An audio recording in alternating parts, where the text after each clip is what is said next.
Okay everyone, magluluto tayo ng halo-halong bilo-bilo.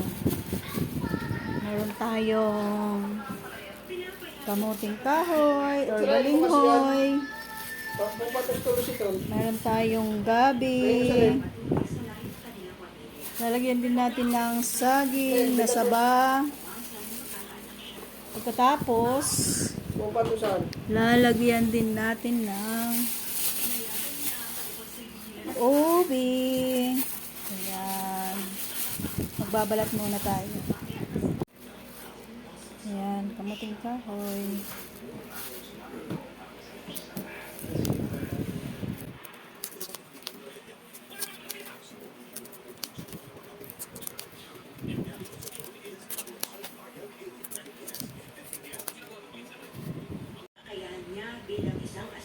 Wala pala tayo.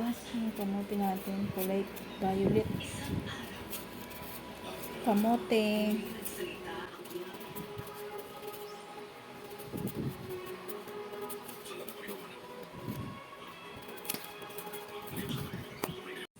Meron tayong kulay dilaw na kamote.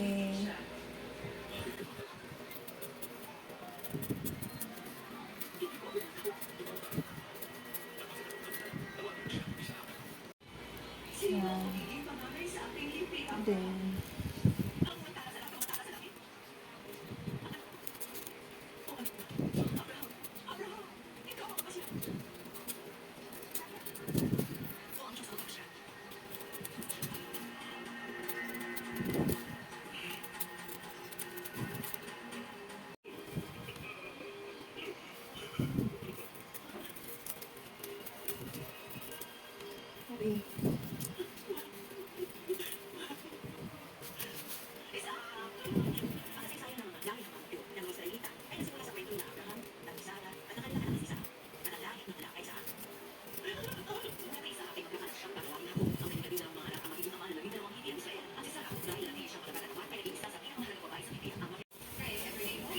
lalagyan din natin ng gabi.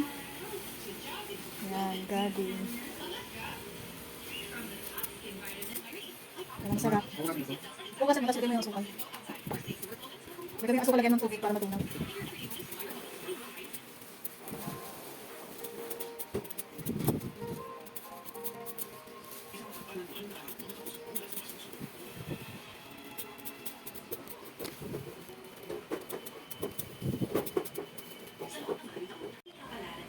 Ayan, nabalatan na natin lahat.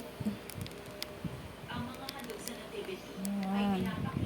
Kung ano ang mangyayari sa pagkamatay ni Jesus sa krus at paghahanda. Akong hari para sa kanyang bayan.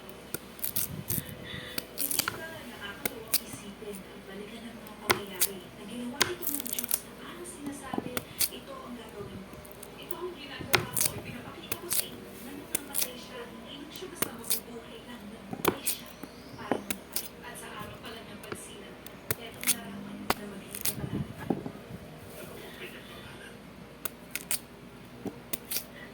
Jesus. Ang pangalan ni Jesus.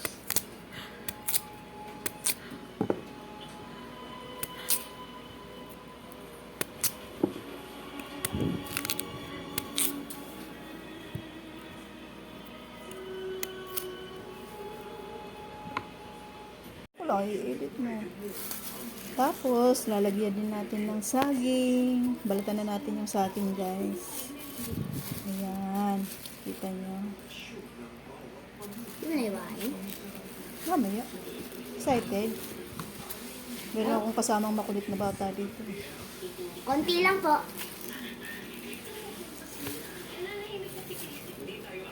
Ayan.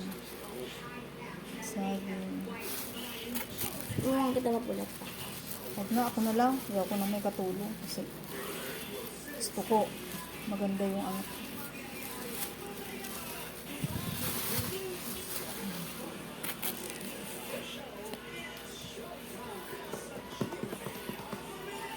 Saan pa lang hinog? Ayan o, kainin mo. Kung gusto mo. Dinaw. Kasi hinog na eh. Ano na lapit? Sarap. Matamis ba? So, ayan. Nahiwa na natin lahat. Magluluto na tayo. Meron tayong kamuting kahoy, ubi, saging, gabi, at tapos may kamuti. So, let's go! Let's cooking! Gamot? Meron din tayong sago. Yan. Tapos, meron din tayong konting langka. Ganyan natin dyan. Meron din tayong, ano ba to? Galapong, yung malagkit. Yan, ibibilog-bilog natin yan mamaya. Yan. Bebelog-belog na ang aking bunsosoy ng galapong. Sulat number lang. Langka, tapos ayan yung malagkit. Sasagutan ko, 250 na tanong. Ayan, ito na yung ating finished product.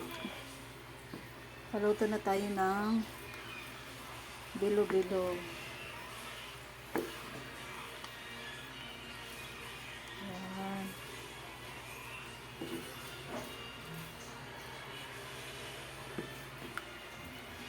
Tatawag na daw siya. Oo. Tatawag na.